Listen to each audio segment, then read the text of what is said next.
They said Cubans in Miami is not letting black women that's big in their clubs. They're not letting them in. They're refusing them service. They're saying they're too big and they're too dark. And I'm like very pro Latina, but like being pro Latina is like calling out the shit within our community, and our community can be very anti-black. This is a perfect example, and this is why I don't blame black women for only wanting to date black men, because it's like they're like put in these like horrible situations. Now I can empathize and sympathize with the black community. I've never been able to do that before, because I would hear them say things like, oh, you know, we walk down the street and we get profiled, and, you know, cops will just suddenly stop and frisk or whatever just because of the color of their skin. And I always thought, like, you know, it's a little bit of a stretch. It feels like a little bit of a stretch.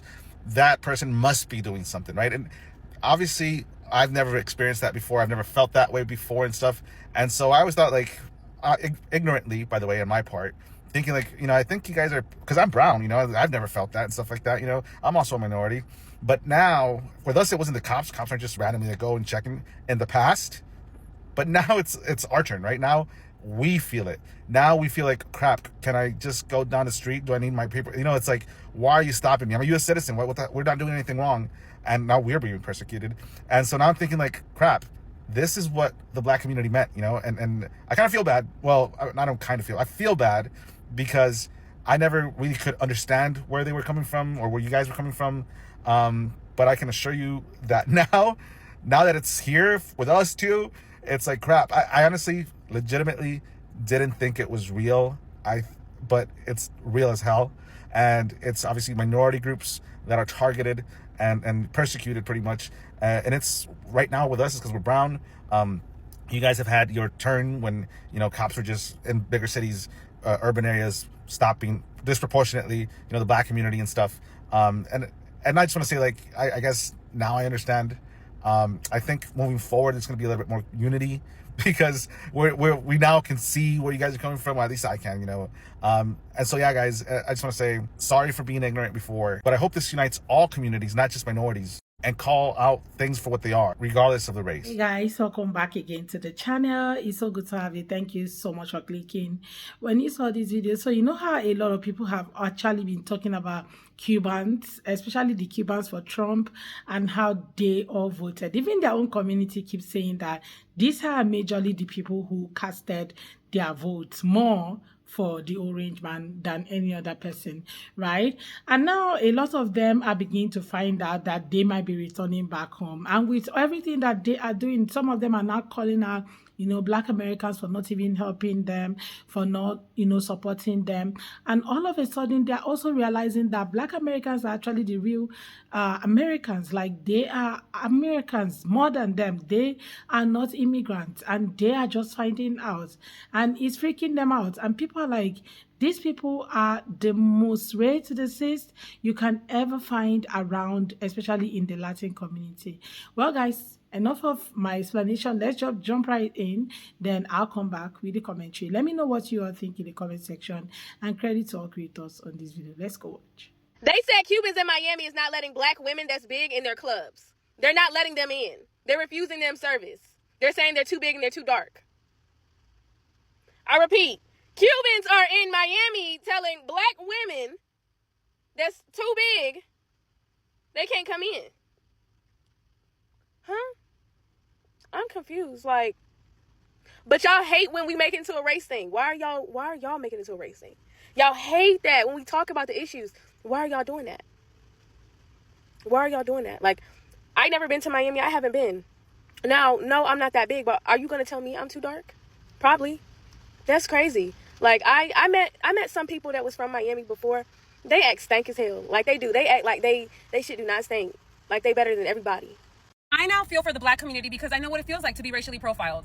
I didn't know it before, and I thought it was a little bit of a reach, but now I totally get it. That's what a man came out on here and said. And this is why we should believe victims.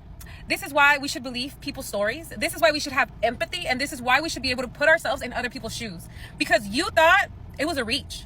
That's what he said. He thought it was a reach when the black community said that they were being racially profiled and they were getting stopped for no reason. And like, it probably wasn't that serious. But now that Latinos are getting racially profiled, now he gets it. This is why empathy is so important, because you never know when the tables turn. And no, it shouldn't be transactional. It really shouldn't. You should believe people because you should think. You should be able to think outside yourself and be like, if that was me, I would hate that. I don't have to be black to realize that that freaking sucks. that what they go through, what they've experienced, sounds painful, that I can't even imagine the years of frustration and honestly, just freaking frustration and anger that they must feel. But guess what? Now Latinos get it. Now. And that is why we are in the situation that we are, because people don't feel for others until it happens to them. Miami Cubans are the most privileged group of immigrants this country has ever seen. John F. Kennedy created the Cuban Refugee Assistance Program, and between 1962 and 1974, between 400,000 and 500,000 Cubans depended on it. For those 12 years, when Cubans would apply in Cuba to come to the United States would send flights and pay for the flights, and they'd get on a flight, and then they'd come here. Free flight on American Airlines. Pan Am. So Cubans would land, and then they would be taken over to the Freedom Tower. This is the Freedom Tower. Hey, Tower, you smell like freedom. So in the tower, there were different offices and clerks and desks where Cubans could access all kinds of services, including job placement services. There was a bulletin board with like all of these different jobs on it, but you can also like have someone help you. And sometimes they would help you find a job in another state if there weren't enough jobs in Miami. So some Cubans like ended up moving to like Chicago and like other places. The United States would help you find a job and then get you there. That's pretty special. Look at that. They even had like a sign in Spanish. Bienvenidos a los Estados Unidos. Welcome, babies. I mean, no other immigrant group has ever even received like a fraction of this. They had access to business loans they could apply for that were like extremely low interest rates, just special for them. Access to free English classes, access to other continuing education classes. If they were a doctor in Cuba, there were special programs set up so that they could transfer their degree and be doctors here. Hello, privilege. Oh, and one of my favorite programs that they could apply to would allow them to receive a $120 stipend a month. In today's dollars, that would be $1,200 a month in your bank account. Just welcome to the United States. Within a year, they were automatic permanent residents within a year. Wasn't this all very expensive? Yes. Between 1962 and 1974, the United States government invested $730 million. Do you know how much that is in today's dollars? Do you? Take a guess. It's more than $1 billion. $6 billion! That's the equivalent in today's money. $6 billion in a period of 12 years. And that investment continued. There were more investments made throughout the years and throughout the decades. The Cuban Refugee Center in the Freedom Tower, it closed in 1981. Yeah, because of Ronald Reagan's budget cuts. And the craziest thing, if you didn't know this, is that Cubans in Miami, they will shit on John F. Kennedy because he's a Democrat. But he's the one that helped bring them here and gave them all this free shit and money and all this crap. They'll shit on him because of Bay of Pigs and all these things, and they'll claim that they are Republican because of him. And they will praise Ronald Reagan till the end of time. But they're not Republicans because of John F. Kennedy. No, they're not. They're Republicans because they're racist and classist. As evidenced by the fact that the Cubans that came during this time shit all over the people that came during the Mariel. The people that came to the Mariel were poor. The people came during the time period that I had been describing, they were middle class. And all the people that have come since then have been poor and darker skinned. And the Cubans that were here first hate them, want them to be deported. Yes, they have turned on their own people because of their racism and their classism. And they will also gaslight everybody in their family and tell them, like, we didn't take any handouts, we worked our way up. They came on airplanes. How many immigrants come on airplanes that are paid for by the U.S. government? Right. None. So if you talk to any Cubans, especially any Miami Cubans, and they try to tell you that, oh, these immigrants should come the right way, I hope you remember some of the facts in this video and you can just shove these facts in their face. Because they didn't come the right way. They came the privileged way. If the way they came is the right way, then let's give that to everybody else. Let's have a little center where they can come and it says in their language, whatever language of their country, welcome to America. Let's do that. Let's spend billions of dollars helping immigrants settle to America. Let's do that. And if you're a Miami Cuban and you're going to get in these comments and you're going to try to gaslight me and be like, well, my family didn't take anything and we were there. Oh, God help you. The brujeria that I'm going to send your way, you're not going to walk right. I absolutely hate Atlanta weather. But let's talk about anti-blackness in the Cuban community. To understand the anti-blackness within the Cuban community, you have to understand how we even got a Cuban community to begin with. And we can thank colonizers for that, Spanish colonizers to be exact. Because you see, before the Spanish came to Cuba, what we know today as Cuba, there was a large indigenous population of Taino people. But it wasn't just Taino. I don't want to botch this name, but I might. There were the Seboni people and also the Guanahatabey people. Long story short, there were people there on the land of Cuba before the Spaniards decided that they were going to come here, mass murder everyone, and replace them with African slaves. And that's exactly what happened. But what you have to understand is even though they brought African slaves there, they brought slaves there as slaves, not to be members of society. So the only people who were walking around free and controlling shit were the Spaniards, essentially white people. So, after a couple hundred years of that, you can definitely expect there to be a mixing of some bloodlines, mixing of some ethnicities, and that's how we got Cubans. Now, before I keep going, I don't want you to hear this and think, oh, all Cubans are racist. No, Cuba literally houses so many black revolutionaries from the civil rights era, we cannot ignore that. What I'm saying is, anti-blackness runs rampant through their community, though, including the Cubans, not to mention the Cubans in America, which is what this video will be about. But I just wanted to make this disclaimer because I don't want you to think that this is me saying all Cubans are racist. Absolutely not. Cuba has actually been one of the greatest allies as far as the entire Hispanic diaspora. They've been there for us. But it doesn't negate from the fact that they have a bad case of anti-blackness.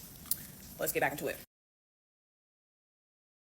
Yeah, I will be speaking at the Juneteenth parade. I'll be speaking from 1:10 to 1:30. Or 1:15 to 1:30, but just get there around 1 if you want to see me speak. And it's going to be at the Piedmont Park, June 14th, which is this coming Saturday, at, like I said, 1 o'clock.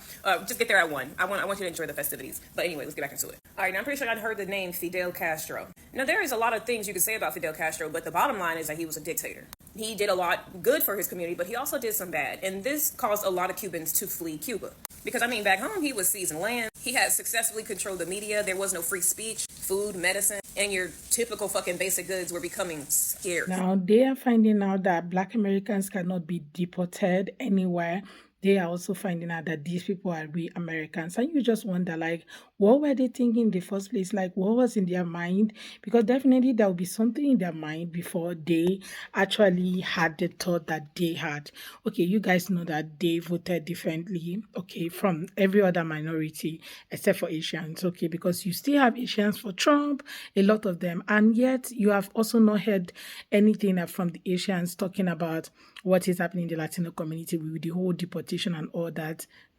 Like few Asians are just talking about, a few of them, a lot of them, especially the celebrities, have not come out to really speak or even say a word about what is happening in their community.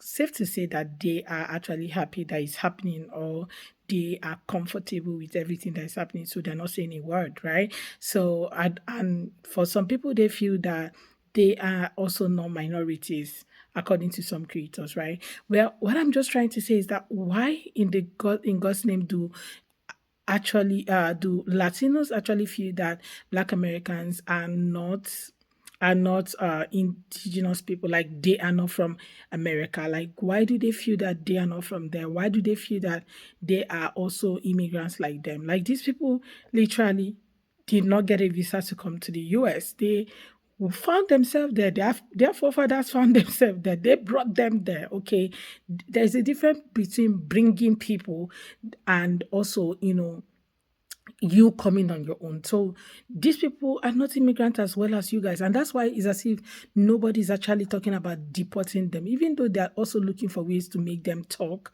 Maybe they have other plans, but deporting them to where exactly? Because you can only deport people who have countries. Look at what is happening to what's that guy's name? Abrego Garcia, okay, who was sent to El Salvador by mistake. And all of a sudden now they are also talking about sending him back to Uganda, okay? That is where he's from. That is his originality, I think, from some of the videos I've watched online. But this guy has never been in that country. Like, I don't think he has been there. I don't even think he knows how to speak the language. Like, he literally knows nothing, but they are also sending him there because the country where you have, citizenship, your second citizenship, actually have right to tell you will stay or not. Okay, they can revoke your visa at any time or your permit at any time. Like, do you understand? So now people are actually speaking up for the guy, but we already know what's happening, right? But what I'm just trying to say is that this guy, they can send him to maybe Uganda because they feel that's where he came from or his dad came from or whatever, even though he's a US citizen, right? But Black Americans, you can't even say where they're coming from. You can't say if they're coming from Nigeria or they're coming from any part of West Africa. Like, you can't literally say this is where they are coming from, okay? Even though some of them have done DNA and DNA has proven that they are from a part of West Africa or one other African country or the Caribbean or so, but that still does not mean that you will send them to a particular country because their forefathers was brought into the country and they have always been there, give birth to kids, and before you know it, they became FBAs. So you cannot say that these people are coming from this other place. They are Americans. So I am so shocked to hear that a lot of these people actually feel that Black Americans are not Americans, but they are immigrants, okay? And now that they are deporting them, a lot of them keep saying, you are next, you are next, you are next.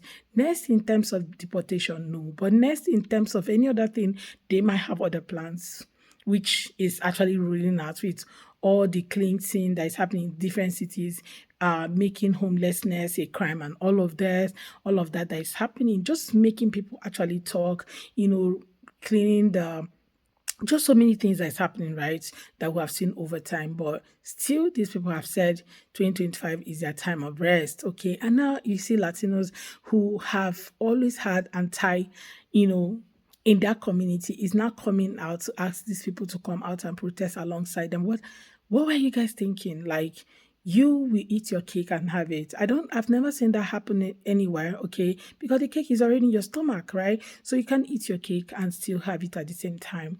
And that's why it's as if these people have been silent, they're not talking about it and asking you, maybe you should ask other communities, probably the Asians. And some of these people making videos that say Black Americans are the only ones who can do this and do that. Like, at what point did you guys actually realize that? At what point did you make that decision? At what point did you have that thought?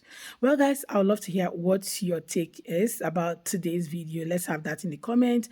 And please do subscribe to my channel if you have not already. Don't forget to give the video a thumbs up as well so that more people can see it. And credit to all creators on this video. I look forward to seeing you all on my next video. Bye, guys.